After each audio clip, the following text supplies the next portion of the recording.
রাজা হরিশ্চন্দ্রের সেনানিবাস ছিল মনে হয়। তা দেখুন গাইস, রাজা হরিশ্চন্দ্রের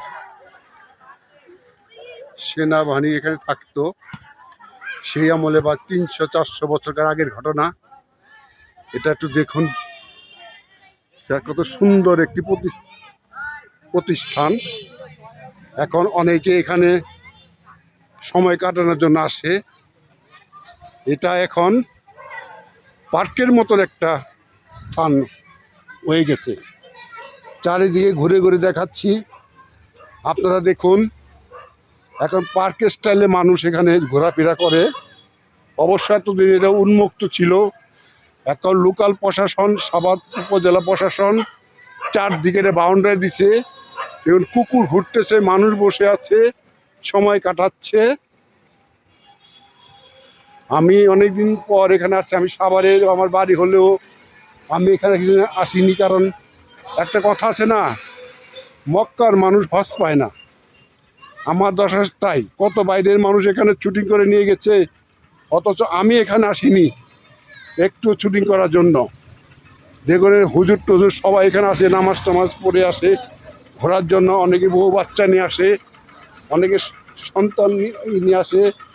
দেখুন চারদিকে রস মানে দোকানপাট বসে গেছে, গেন্ডুর রস খাওয়াচ্ছে সবাইকে। এখানে এসে খেয়ে যায় ক্লান্ত হলে। ঠান্ডা পরিবেশ, দেখুন কত সুন্দর একটি স্থাপনা।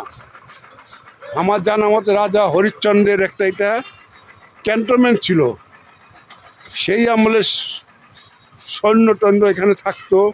অনেক বাংকার আছে এখানে। বাংকারটা আমি আরেকদিন আপনাকে দেখাবো।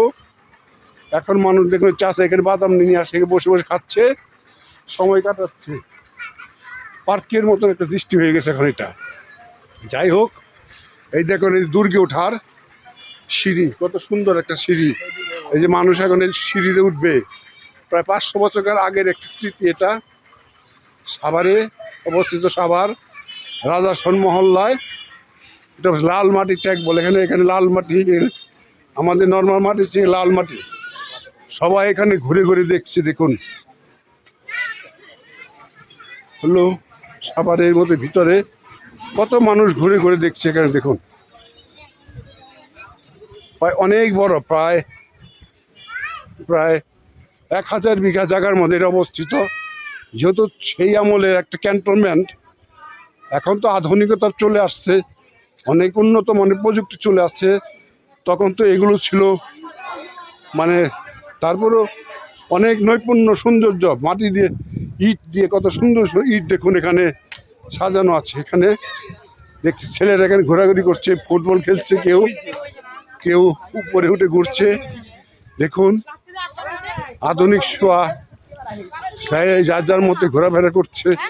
কেউ বলার কিছু নেই, কেউ দেখারও নেই। যাই হোক, দেখুন আপনারা, আমি এখন শেষ করতেছি বন্ধুরা। ভিডিওটা অনেক বড় হয়ে গেল। যাই হোক, আমার আপনাদের শেয়ার, লাইক, কমেন্ট করবেন। আমি নতুন কন্টেন্ট হিসাবে আমাকে একটু সাপোর্ট দিবেন। Tata, bye bye.